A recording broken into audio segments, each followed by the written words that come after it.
Well, hi, and welcome to my shop in what is going to be the first video of, I'm sure, an interesting series on my ham radio. This is a Heathkit SB104A. The A indicates it's actually a revised version of the original SB104. Lots of these, I think, were sold. They have a place in radio history. First transmitter that was had solid state outputs, no more tubes. And that's what this big heat sink is all about. So what I do with this is I don't use a microphone. I don't talk on my ham radio. I just do PSK 31, which is a digital mode. So it's really just about keyboarding and the like. But I do have another radio which also has some trouble. If I had to choose between the two, I'd choose this one. It's older. This is from 1977. And for my purposes in doing PSK 31, this is just fine, and I just find it better to use, or nicer to use. So I'll take a little bit of a closer look at it. So this guy works. I did have it plugged in outside of my shop briefly. Its typical problems showed up right away. Nothing really serious, but certainly annoying type problems, contacts and things like that. So my plan here is to do a big cleanup on it, clean all the contacts, things like that. And you'll see there's a lot of them in this radio. And then once that's done, start operating the radio, troubleshooting and going through the initial operational steps that are in the manual. I do have the entire set of construction manuals. This was a kit, right? So it's a big book of information about the radio, including after the radio was built and the first time to go to operate it, the steps you should take. And I can kind of work my way through those steps, even though the radio is already built and more or less operating. That may lead me to discover other problems and maybe some components a little bit out of whack, stuff like that. So I think it's a cool looking radio, and it's got a fairly big knob. Even has a little bit of spinability to it and that. So one of the cool things about this radio, you'll see there's no pointer dial on it. It's from 1977, and it had digital readout, which shows up in this space here. The digital readout is one of the problems with this radio. It often is not working properly. The whole radio is working properly. You can tune it and everything, but the digital display is usually or often presenting problems, certainly with my radio. And the other thing too is the digital circuitry generates quite a few birdies, or things that can be picked up with the radio. So even with no antenna on the radio, if you tune along, you go past lots of things that you think you're picking up. If you have the antenna connected, you think you're picking them up off the antenna, they're just right in the radio. But that said, for PSK 31, you just basically tune the radio to one of maybe 5 or 6 frequencies, one in particular in the 20 meter band. You just leave it tuned at one spot. So if that spot's good, then no problem. So you see it does have a Vox circuit in it. Let me flip it back here. So if I push this button, it has a voice actuated transmission. So when the radio hears a signal, in this case it's a signal coming from my computer, it will automatically begin to transmit, and that's really great when you're doing these digital modes driven by your computer. And that's why it has this Vox gain control, and over here is Vox delay. And another thing it has, which was common for ham radios back in those days, was an input and output called patch in, patch out, and typically that would be for patching in telephones and doing some telephonic work over the air in some way. But I can utilize these with my computer sound card. That's just the in and out. So quite handy. So that's why this radio works out well for PSK 31. Should we take a look inside it? Yeah, I think we should. Okay, so the top here just kind of comes off like so. Lots of great websites on this radio.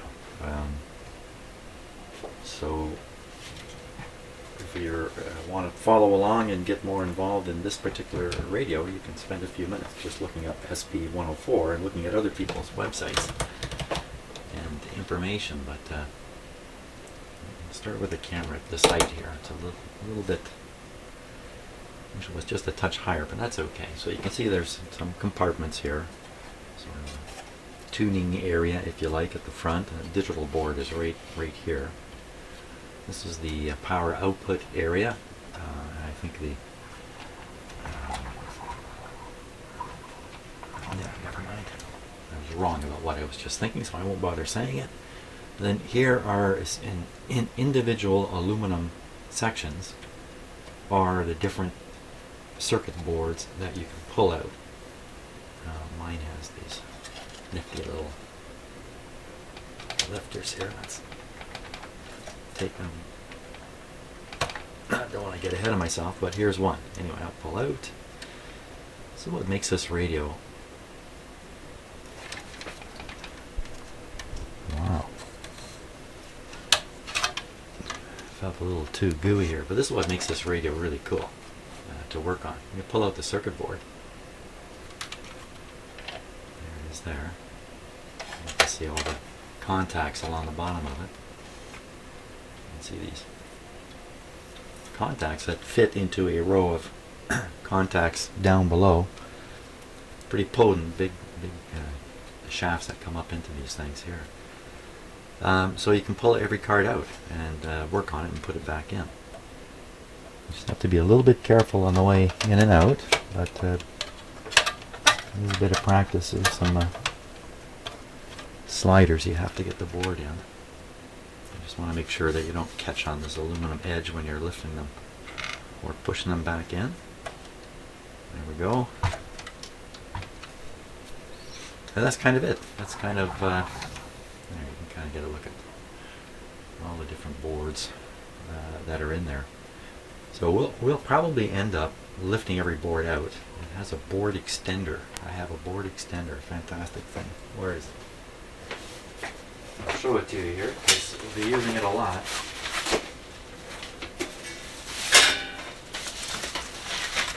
You really need one of these. You need the manual, and you need one of these guys here.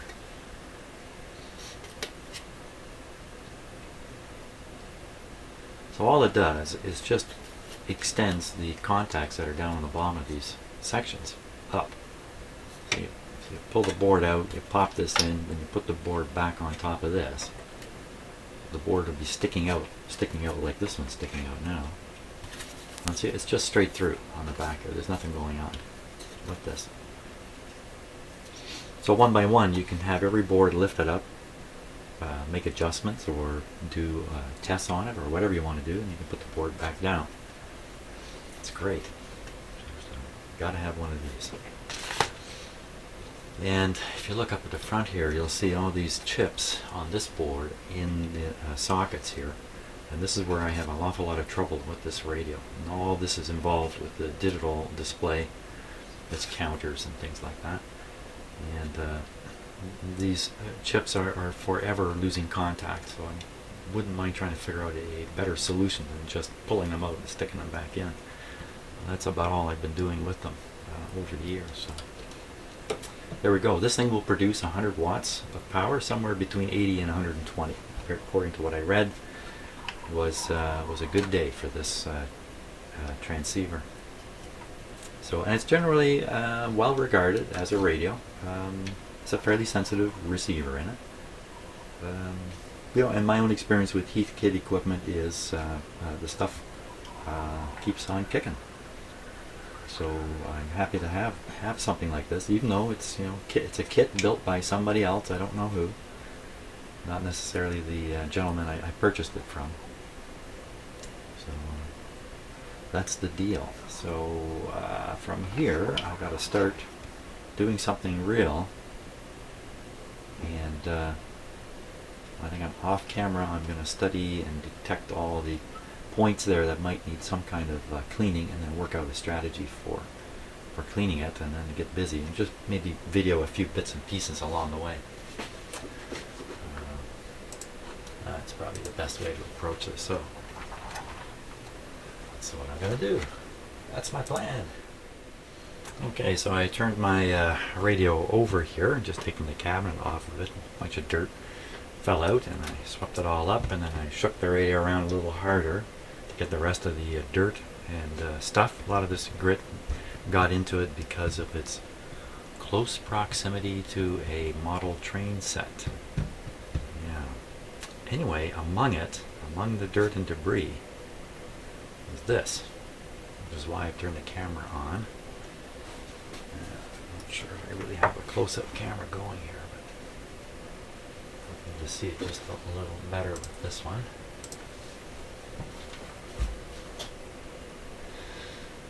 So what that is a piece of wire with a bead on it.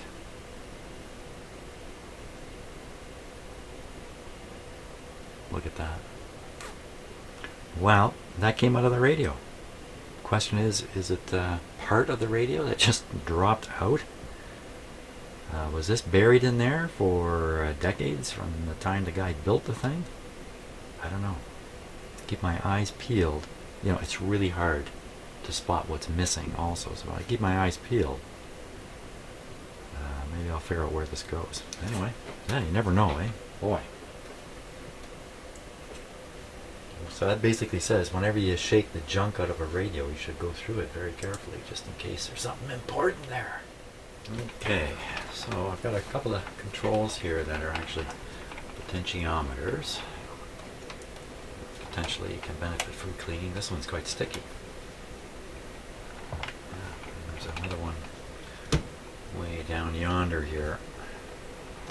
Actually the output power control. So looking at these upper ones, one of them is on the right angle for me to give it a spray. Get at it from this side here.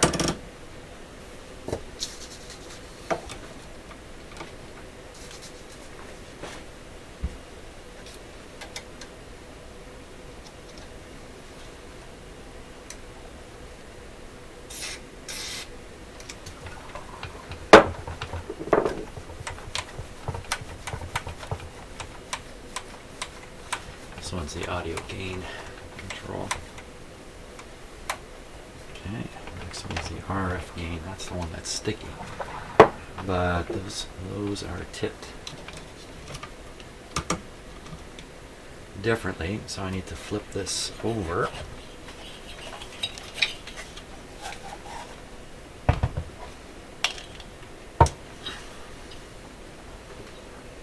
Okay, where'd you go?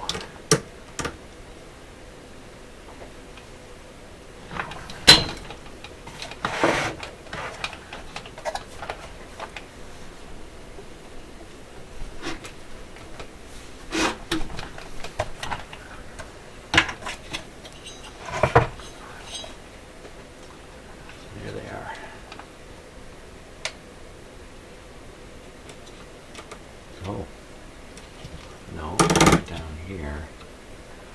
Oh, hard to get at there. Not so bad this way. Oh, I should put a little lubrication on my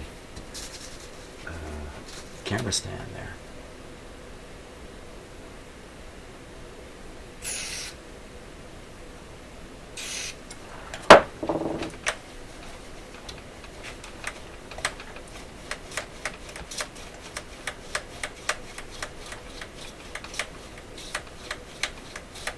I saw another small potentiometer, actually physically small.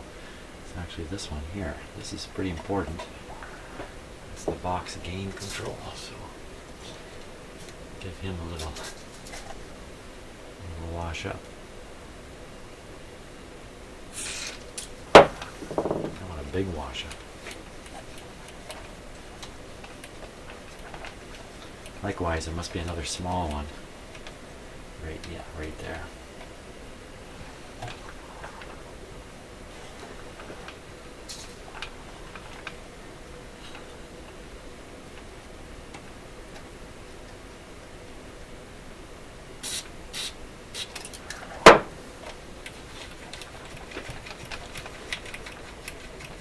And the last one. Last one's this guy up here. Mic CW level. That's a real important one.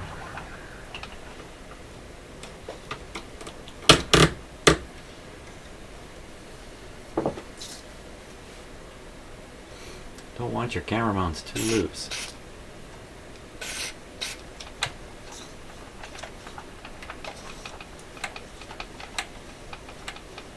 There we go. So that gives you a look at the underside of this beast also. So I showed you the side with all the cards that slide out. Underneath the bottom of the cards are where all these terminals. And all the wiring is done point to point through all these terminals. Pretty sure this cable here would come in the kit already prepared. And you would just lay it out in accordance with the instructions. You wouldn't have to build a cable like this. Heathkit was very good. I think most people who bought Heathkits and were pretty happy and bought more than one.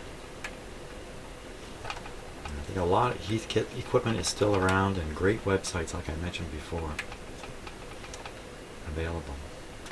Okay, so while I'm doing this, I am scanning this and just looking for anything that might be out of sorts. And I should take a moment and look for anything like this. I'm pretty sure there's nothing on this side like that. But I am quite certain we'll find things on some of the circuit boards that are out of your view. Right here. Let me just take a closer look at that. I'm gonna change the focus here, just bear with me a second.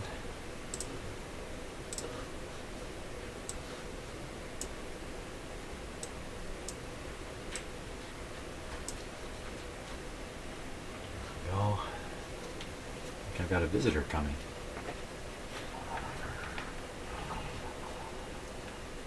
Yeah, I almost forgot what I was going to look at here. Come on, camera.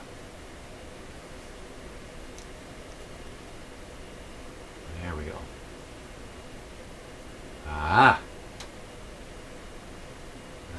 I know that resistor. You know, unlike a lot of the stuff I work on, I'm familiar with this piece of equipment. I'm pretty sure I'm the one who replaced the resistor that was there with that. Wow. Doesn't look too good, does it? So we'll certainly have to investigate that situation there. And that's a great thing about these units, and kits in particular. Componentry is usually laid out for easy access, so the building of the kit is made easy. We're not trying to make them difficult. And the end result is, if you buy a kit like a vintage kit like this, like a kit radio already built, as long as you have the manual, you'll probably find it pretty easy to work on and work through. Yeah. There's a couple of capacitors here that you might want to consider for replacement, but most of them are very highly reliable type of capacitors.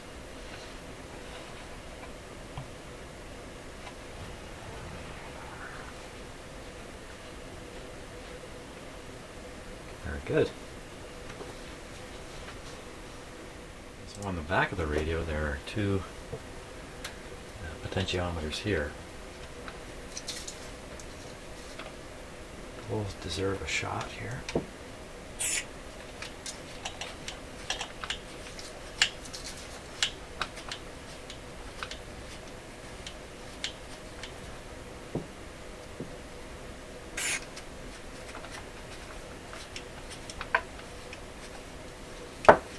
Now there are some other adjustable type controls all on these boards. I'll have to deal with them one at a time as they come up. But I think that's it for potentiometers on the radio. Good. One step done. Next step will be switches. Switches.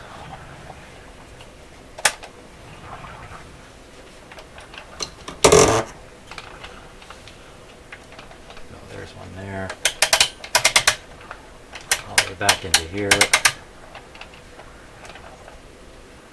That's the band select switch. There's one here. There's a whole row of push buttons, which inevitably start giving trouble.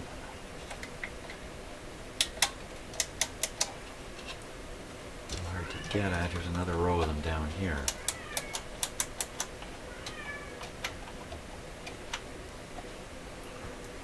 My cat is lonely.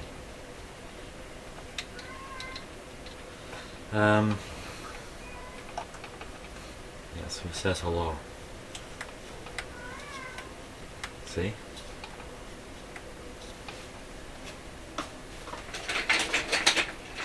Peanut. I don't know if he'll come or not. We'll see. So, okay, on the switches now.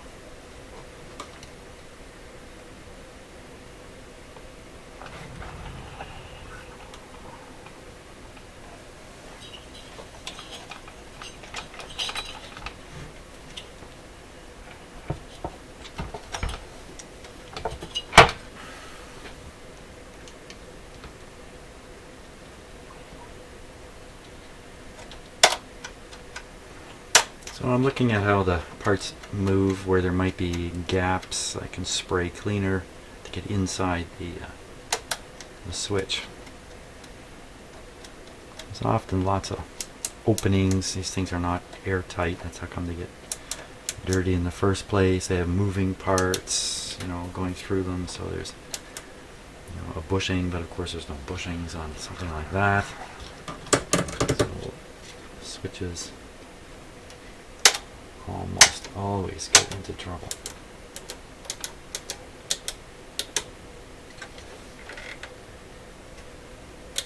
So I'm thinking about where the actual contacts are too. Just because you can spray some cleaner into a hole doesn't mean the cleaner's getting to where the actual contacts are. Which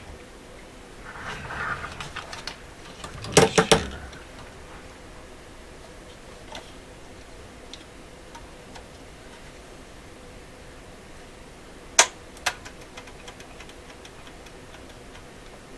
So there's a gap right here.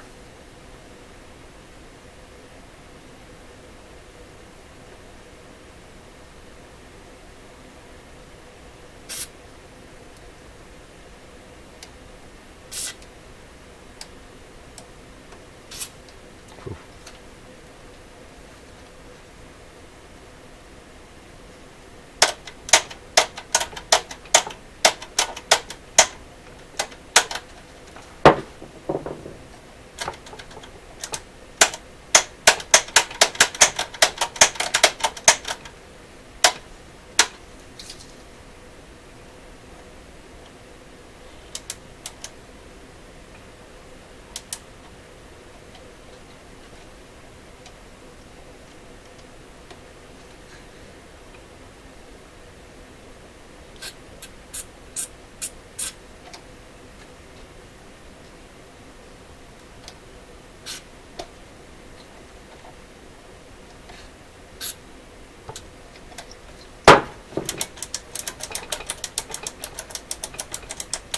I think if a switch is working fine and you do something like this to it, I don't think you're too likely to introduce a problem. You might argue that, well, once you oil up a switch like that, it's going to collect dust now at a higher rate going forward, but do you really care?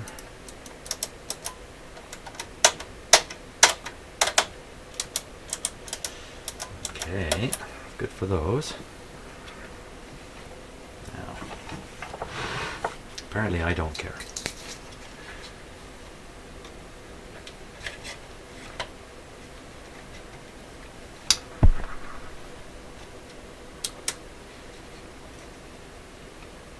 See, this first switch is a big one. Yeah, it's the power switch. I think I'll stay away from sticking anything in there. This is the high switch. Switches the unit from low power to high power. The low power is 1 watt. High power is 100 or so watts.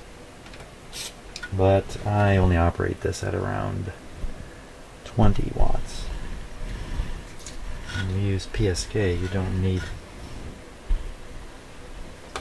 substantial power. In fact, the whole deal is, you use small power and your signal is discernible easily. Gone are the days where you need a big 1,000-watt transmitter and gigantic antenna and all the things that would imply. You're only going to use, say, 20 watts. You don't need to be so careful about your antenna. Oops.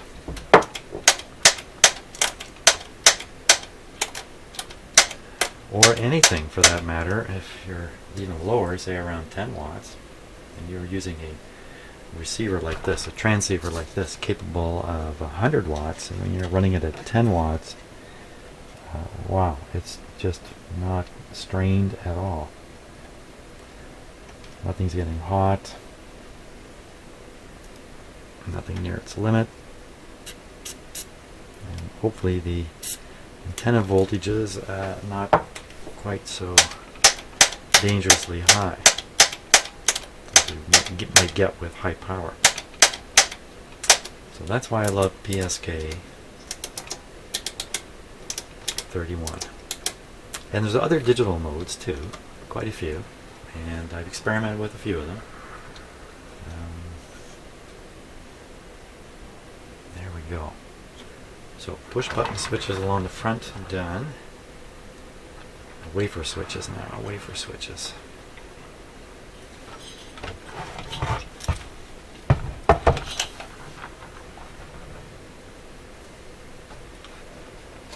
Okay, there's one down here.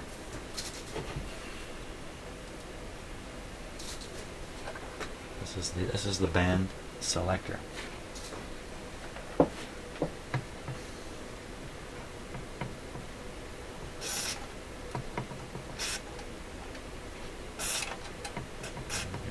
Shooting more gas than liquid there.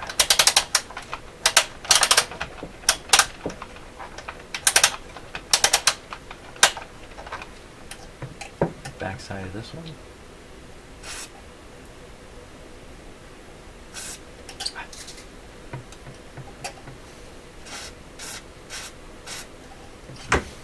What is coming out of this?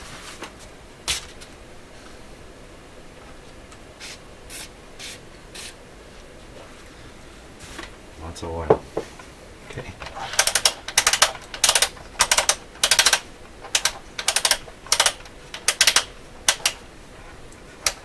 And let's get this back one here.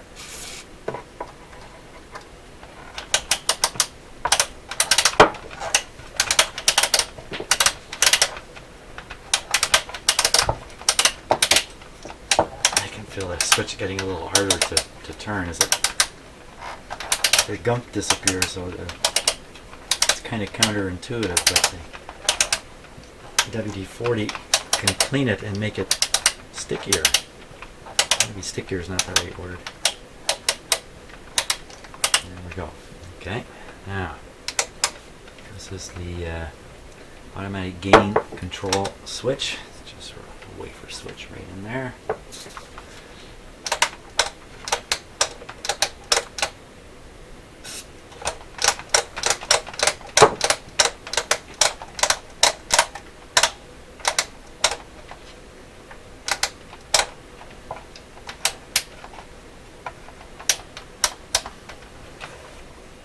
Okay.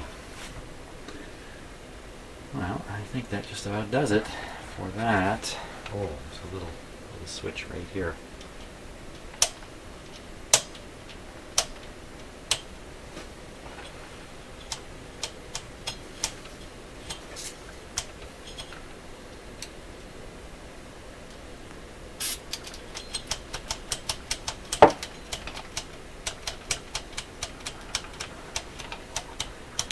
I think that's got him. Good time to fire this guy up and see if it performs at all. Okay, so I think it'd be a good idea to pull out each circuit board and reseat it. Just take it out and put it back in. Very much like a vacuum tube. Occasionally the pins don't make good contact. They've been sitting for a long time. Yeah, so let's. Came out pretty easy.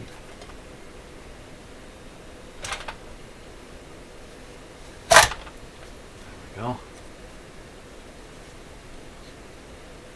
So this is the front end of the radio, and this is an updated board. I think I saw on the internet there were two versions of this board, an early one and a later one. I think this is a later one. This one was factory built. Looks like all these adjustments are painted over. This must be the different bands here going on. And the switching in this radio, the interesting thing about the switching, although you do see the big knob I'm switching at the front, you notice there's no great big turret of parts spinning around or anything going on in the back of this radio like some of the other big radios have. Instead it has these diodes here, and by biasing them forward it's like closing a switch or opening an opportunity for a signal to pass. That's how I understand it. And so when you rotate the band switch, you're just moving this bias voltage around, selecting, a set of these.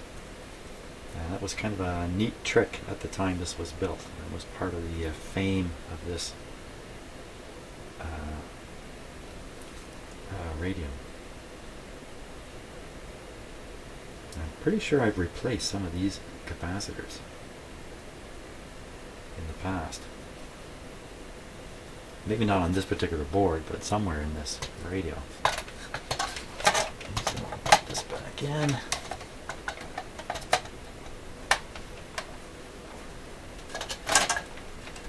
This is a good time to damage something, so you want to be really careful about what you're doing. And you're sliding these in and out. There we go.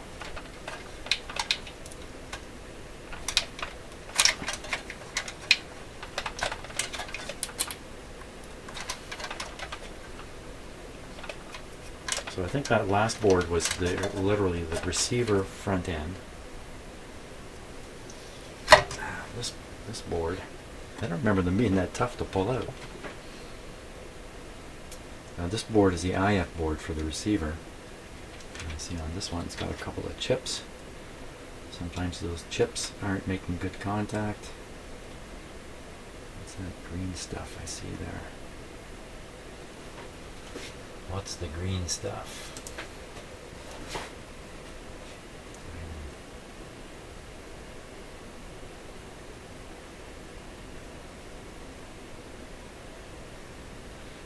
It's a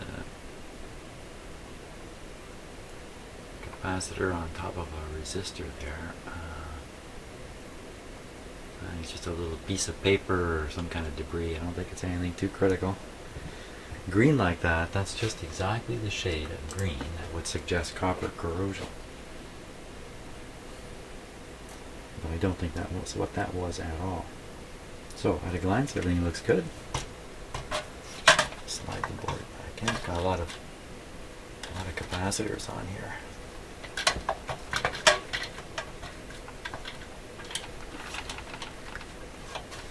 There you go. Make sure it's down. Pull this guy out.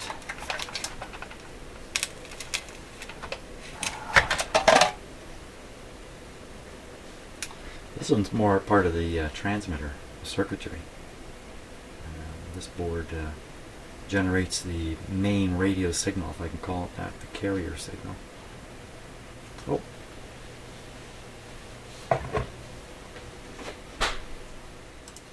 Okay, so I'll just drop this one back in.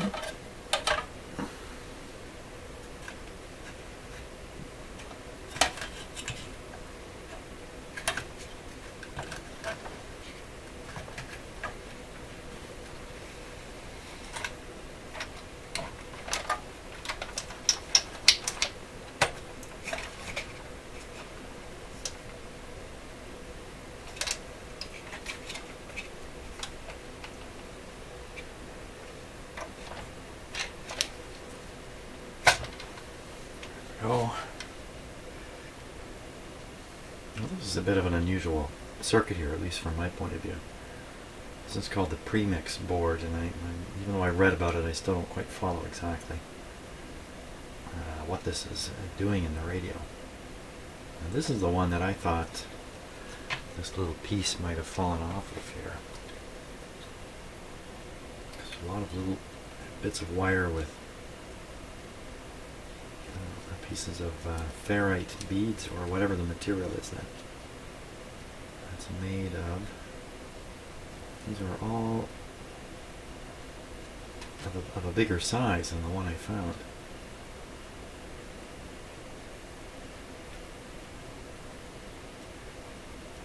Something a little bit interesting. There's a resistor there with its lead just sticking straight up. I imagine that's some kind of test point. That's the kind of thing that can ground out on the aluminum panel.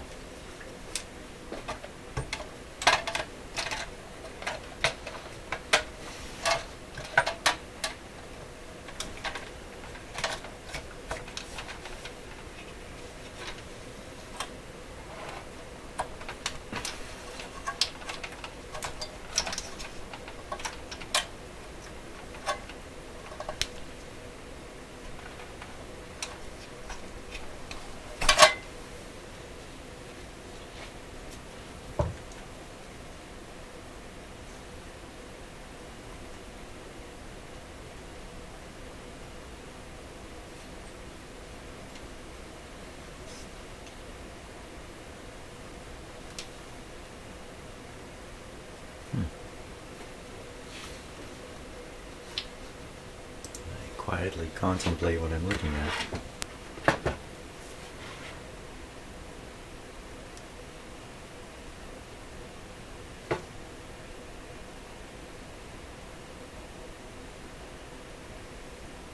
Doesn't look very good.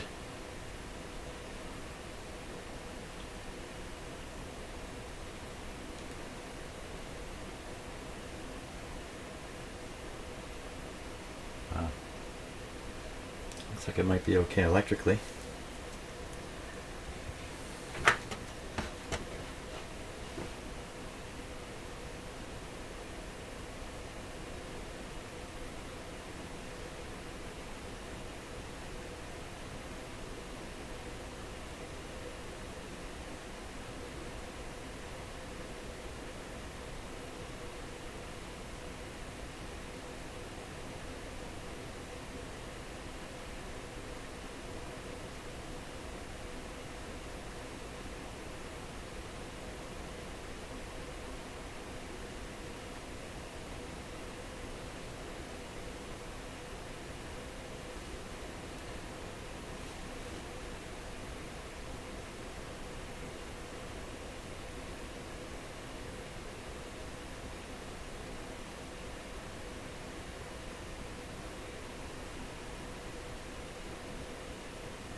Silent.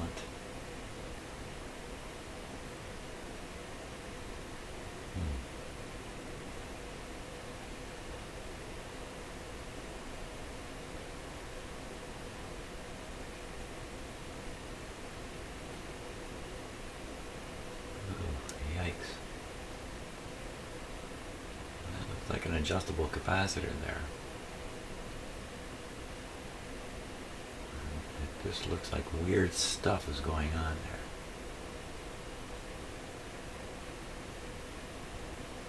there. Ooh. You know, that's the kind of part that would be hard to replace.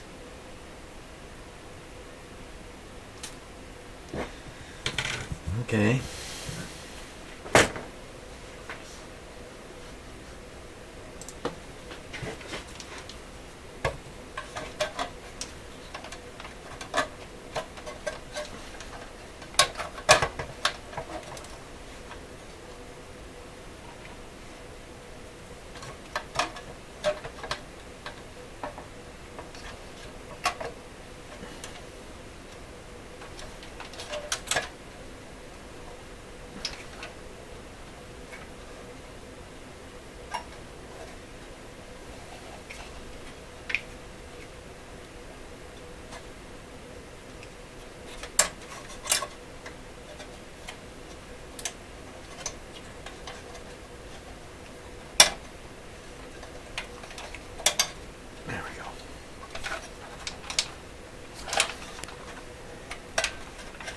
Remember, the main reason I'm pulling these out is just to reset them. Just taking the opportunity to examine them. There's a little chip there.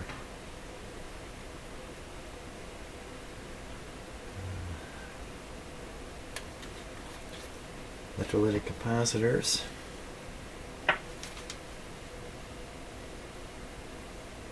Oh, there's another weird thing on this board.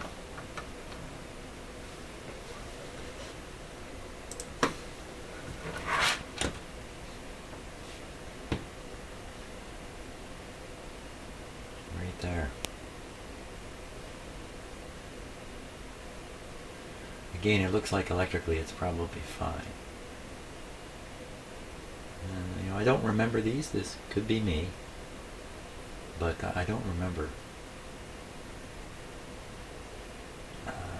such connections there.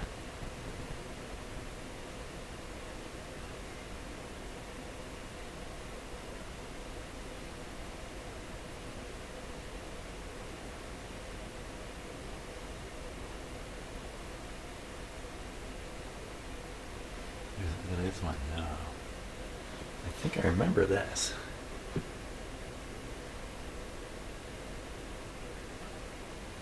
That doesn't look any good at all.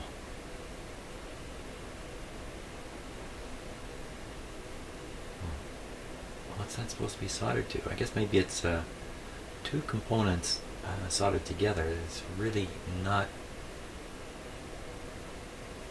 Oh, let's see. There's a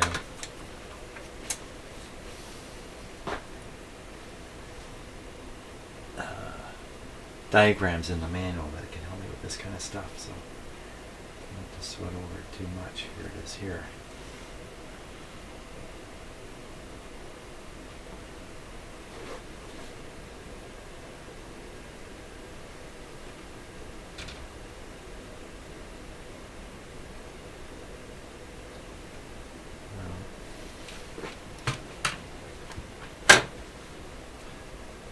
It's that positive terminal of the little capacitor there, and that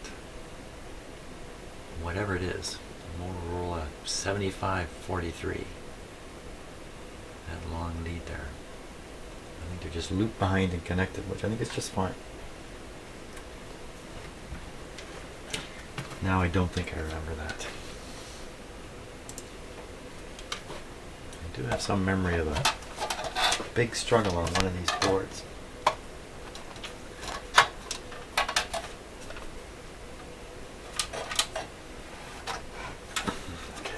This one here.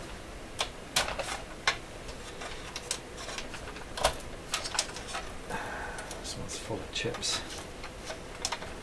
These are going to be full of trouble here. So typically what I would do when I was having trouble on the display is just pop out and pop back in all of these chips. Many of them you can just push on them and they'll pop in because they've worked their way out somehow. The problem with that is it doesn't last for all that long before the trouble comes back. So how to make a more permanent situation here, I don't know. offhand. I'll probably pull some of these out eventually, stick them under the microscope, look at the contacts really closely.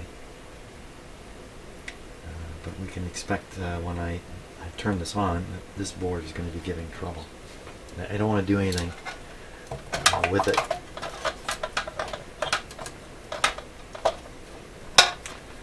until we've dried it out. I missed.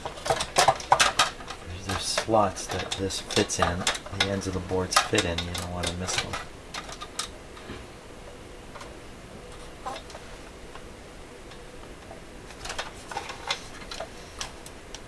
There we go. Like that. That's just about everything. Likewise, here's some more chips here, which I've never done anything to that I recall anyway. Never lifted them or anything. So I'm going to leave those alone. These connections here are worth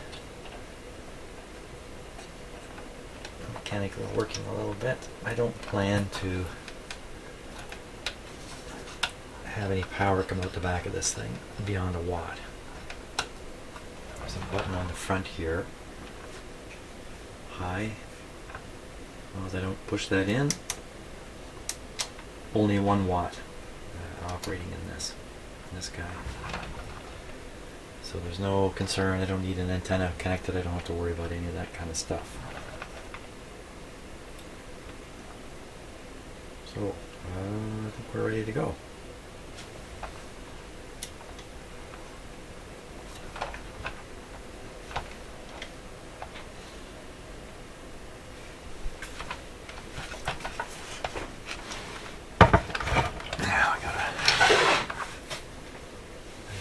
The power supply here.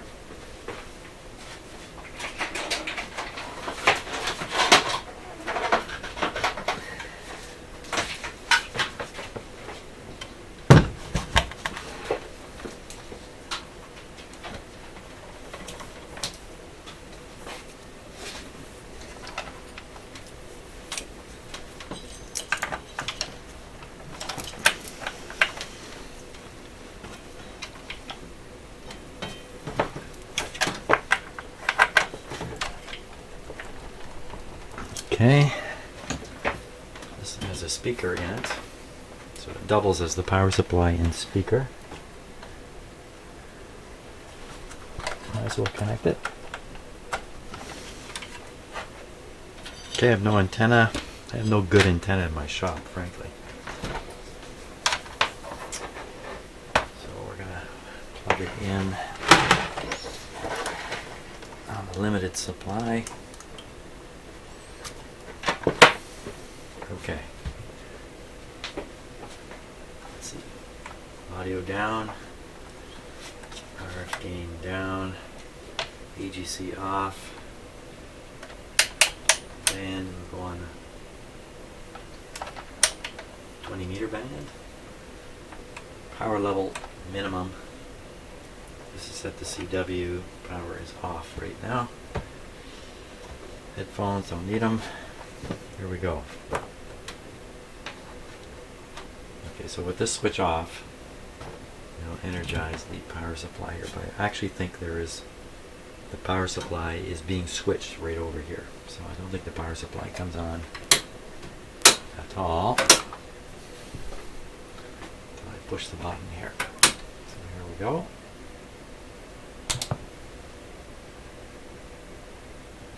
Full power. No display at all. Let's not give up yet.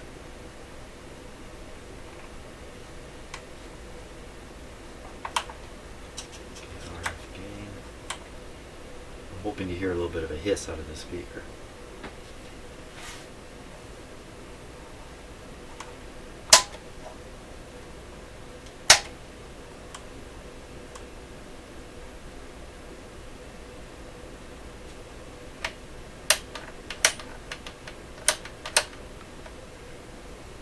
This is a very bad show.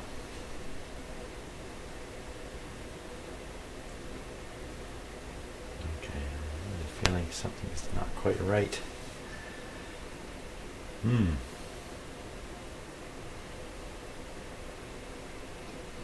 So what was happening there, which might not have been apparent in the camera, is there's two lights here.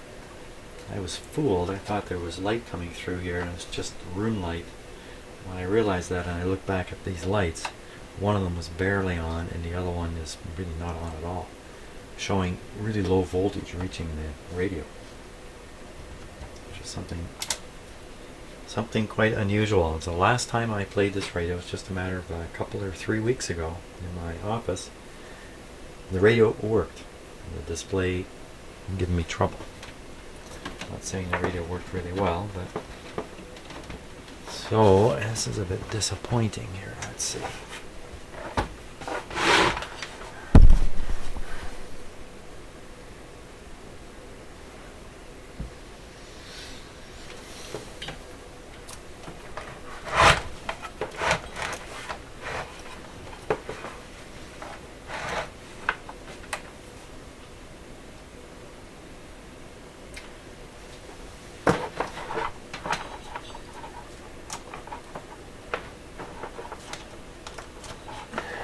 Give it another try.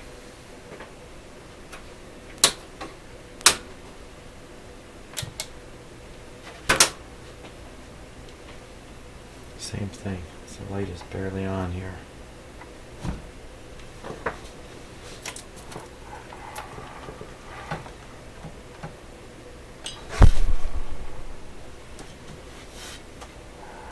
Wow. Isn't this? We're off to a great start. An unexpected complete failure.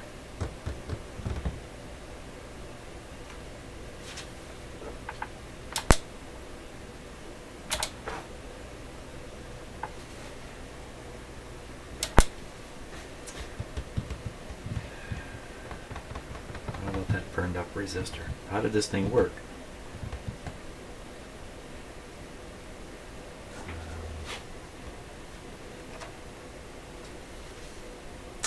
Okay, well, there we are. There's our starting point.